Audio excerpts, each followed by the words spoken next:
Ladies and gentlemen, the official party will arrive momentarily. Please find a seat and ensure your cell phone is turned off. Please note that this is an uncovered ceremony.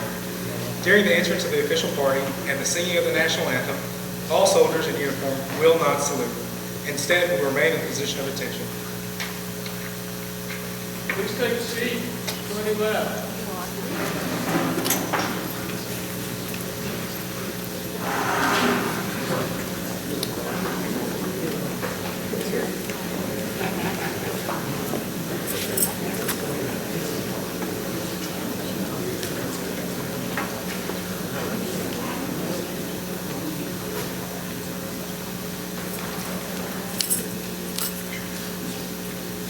Ladies and gentlemen, please stand for the entrance of the official party and remain standing for the singing of the national anthem by Lieutenant Colonel April Brown and the invocation by Chaplain Jay Patrick.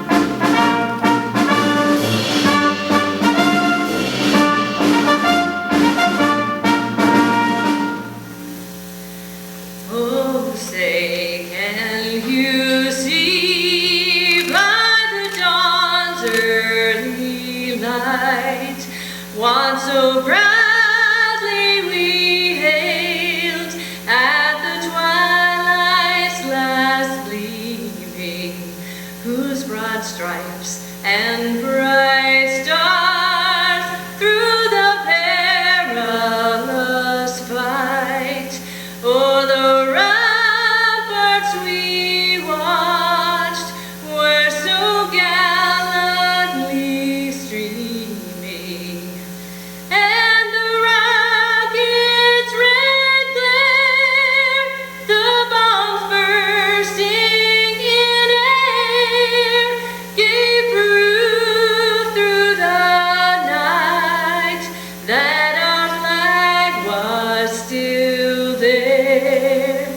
Oh, say does that star-spangled banner yet wave o'er the land of the free and the home of the brave?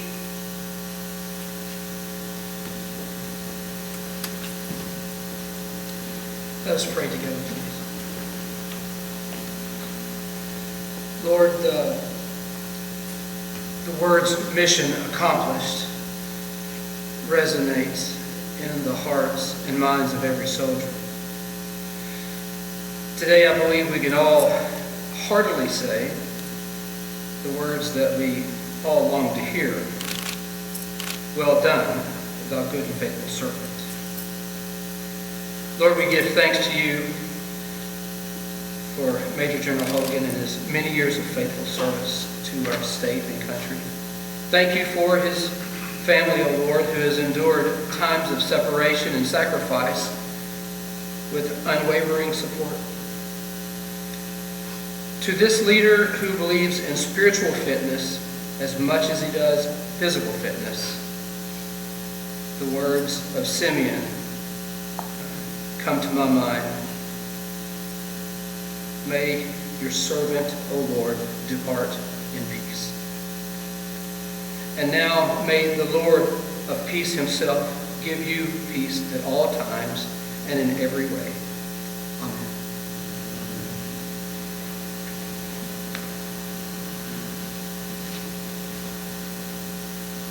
Please be seated. Thank you, Lieutenant Colonel Brown and Chaplain Paget. At this time, I would like to extend a special welcome to Major General Hogan's family and guests. With us today is his wife, Kelly Hogan. Their son, Matthew, is not with us today because he's sick. His father, Paul Hogan. His mother, Marilyn, is joining us on a FaceTime call. His daughter, Dr. Kate and Jen Hogan. His daughter, Chrissy and Nate Bailey. And his brother, Tom Hogan. We are honored to have you with us on this special occasion. I'd also like to take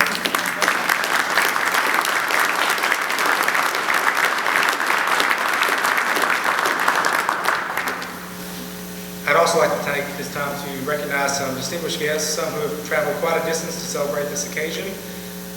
The list is quite long, and it's in my scribble, so be patient. Brigadier General Brian Howay, the Director of Joint Staff. State Command Sergeant Major David Munden. State Command Chief Warrant Officer, CW5 Dwight Harlan. State Command Chief Master Sergeant Ray Dawson. The ATAC Air, Brigadier General Jeffrey Wilkinson. Brigadier General Charles Walker. Brigadier Retired Ben Adams III. Brigadier Retired Scott Campbell. Brigadier Retired Pat Dolan. Major General Retired Lonnie Culver. Former Adjutant General, Major General Retired D. Allen Yeoman. Former Adjutant General, Brigadier General Retired Norman Arflack. Brigadier General Retired David Gratz. Major General Retired Steve Collins. Former Adjutant General, Major General Retired Michael Davidson. And Brigadier General Retired Warren Hurst. Thank you also for being here today.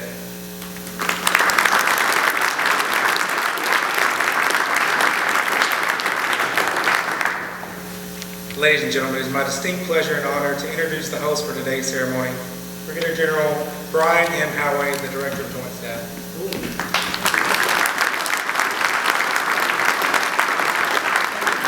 Thank you, everyone, for showing up today. It's a big day, and most everyone who knows General Hogan knows that he'd rather follow the Douglas MacArthur approach, kind of fade away. He filed a protest with the commission. The commissioner overruled him. Got him here under duress. This is a good time, and it's well and fitting. This is what the Army does. We close out by celebrating a soldier's career, and so this is what we all wanted to do for him, no matter how much he did not want to do it for himself. And I can't say enough how humbled I am. There are many more people in the audience who are more deserving to be up here to be the host of the ceremony than I am, because I was lucky enough to be there, to be mentored, to be trained, to be taught by General Hogan, and I know that's why so many of you all are here too, because of what he meant to you all. And it's a great privilege for all of us to stand here on his last official day in service and thank him for what he meant to you all, to us, to me, and to send him off in the way that's fitting and proper. And just want to be the one to say thank you, sir. You gave me the best job I ever got in my life, and that's a surveillance team leader. Best job going to this day, even up to now, although pay scale's a little better now than it was then. Certainly, thank you for the opportunity, and it's what set me on my course for my career. Probably the second worst job out there, only followed by the worst, is to be speaker right before General Hogan. The worst being the speaker after General Hogan. Everyone knows that he's great with the stories, and I never wanted to be the one to come here and try to tell stories about it, because he'll always overshadow you with his stories. So with that, I just want to turn it over to General.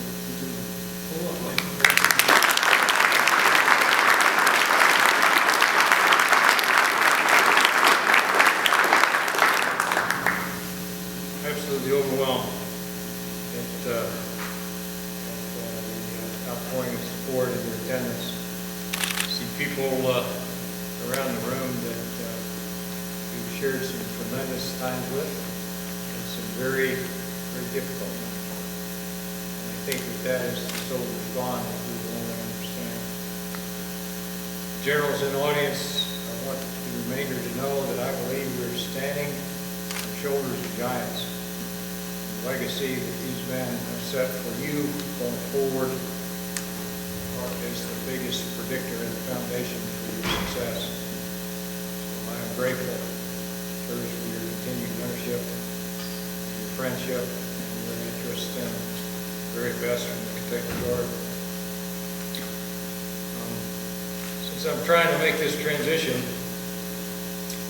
I'm trying to figure out how to occupy my time a little bit, spending some time in reflection and academic exercise, reading things that I'd never read before. And I found out something the other day that seems so trivial and so impactful and so interesting. I thought I'd start by sharing this. And there is an act of biology when you see a V of Canadian geese flying. You see that V flying through the air. One side is always longer than the other. One side of the V is always longer than the other. And I never noticed that first and never understood why that was. Second, and there's a very elegant, scientific, and satisfactory reason that one side of the V is always long. More geese on that side. The long side, more geese. The genuineness of that is that some things aren't right or wrong, they just are. And when you accept the Creator's wisdom as it applies to geese, you can accept the Creator's wisdom as it applies to everything else. And with that, I think that we can be satisfied in the twists and turns of life. I believe that totally. Go back 36 years, all the single incidents, all the single things that have happened to me, have been able to build that bridge for 36 years. Some of those I look at in absolute awe and wonder and feel like the Creator was kind of winking at me about what was to come. When Major General Davidson sent Major Youngman to Fort Campbell to meet with Lieutenant Hogan, I think the Creator was amused by that.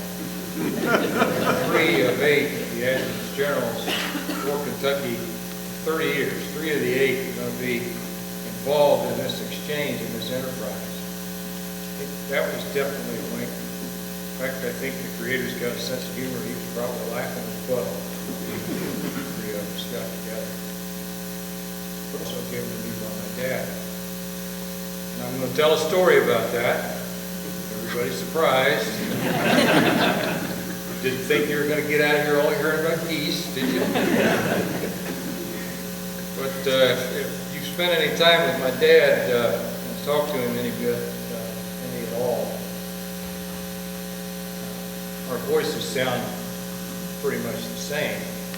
Especially when I was at home, when I was in school, people could not tell the difference between my dad and I on the phone. Countless amounts of time, they'd pick up the phone. Hello, Mr. Hogan, this is da-da-da-da-da. And depending on how long-winded they were, it generally took me a moment to say, ma'am, this is Steve Hogan. I think you want my dad. Oh, Stephen, you sound so much like your father on the telephone. I can never tell you again. Superhero powers go, this was kind of weak. We don't know if it was ever going to come in handy, and it shouldn't have come in handy. One day I was in the kitchen and the phone rang and I picked up the telephone. Mr. Hogan, this is Charles Kelly from Conner High School. Hello, Mr. Kelly, how are you?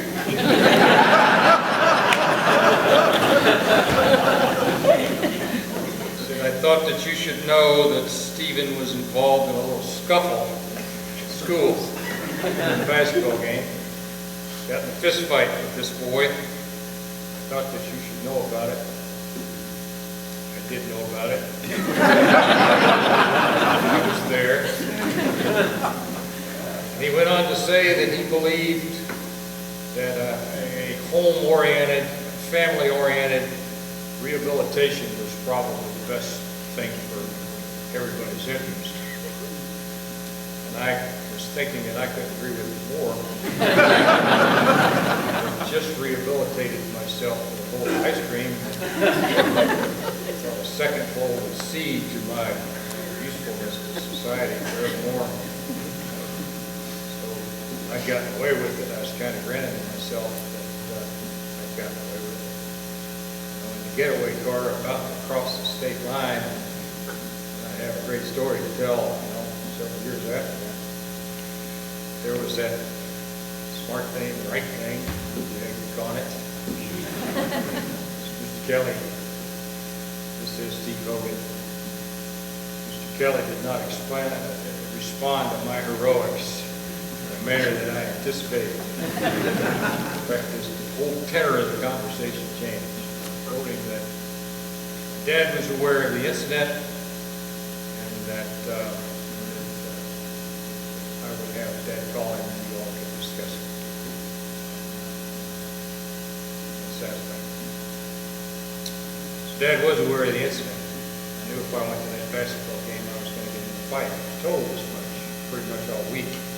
Show up at the ball game, we're going to have problems. I didn't want to fight. Didn't care about that. Really, I didn't want to get in trouble. I didn't want to be that kid that was always generating that level of visibility. So I talked to my father about it on the way to the game. He said, well, sorry you got to do that. And there's a few things that you can do, and there's only one thing that you can't do. And that is back up. So don't egg on. Don't insult the guy. Don't push the guy. Don't lay your hands on him. Stand your ground, but don't back up. Make sure that you're on the right. Make sure that you're standing on the right. If you are in the right, don't worry about it. Because if you back up today, on Friday, you're going to have to back up. On Monday, you're going to have to back up. On Tuesday, you're going to spend a great deal more effort backing up than if you just face your problem. If you're doing everything, you know you're in the right, you know that your conscience is clean and you can't get away from it, hit that guy and jaw just as hard as you can. Pretty much how it went down. So we established what the right is, and we've also established that it has to be defended. And this is what we're talking about, personal right. What's your personal right and how do you defend it? I think the biggest thing in terms of personal right for this group, we have to acknowledge the nature of our business. We have to acknowledge how ugly that can be at times.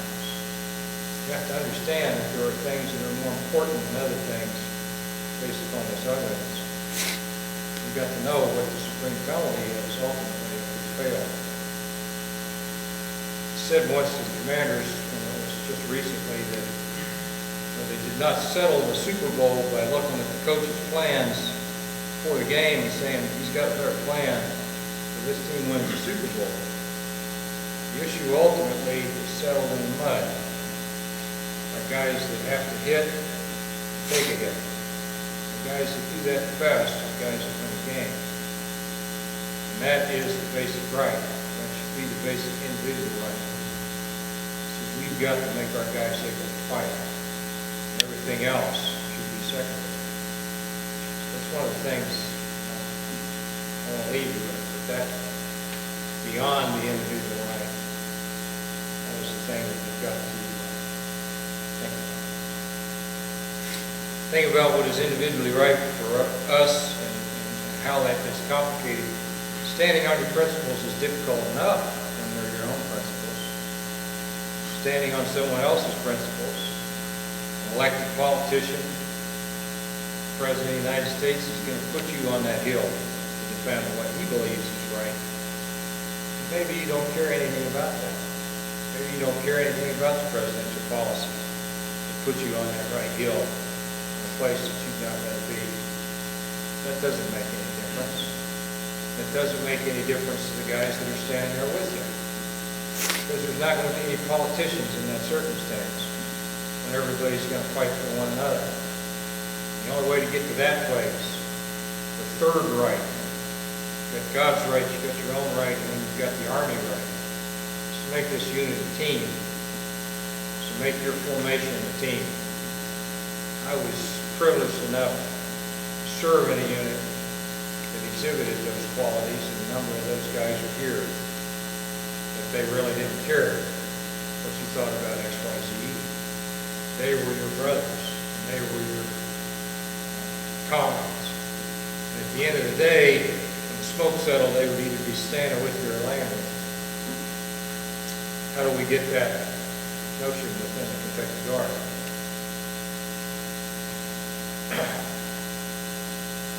Let's end the sermon.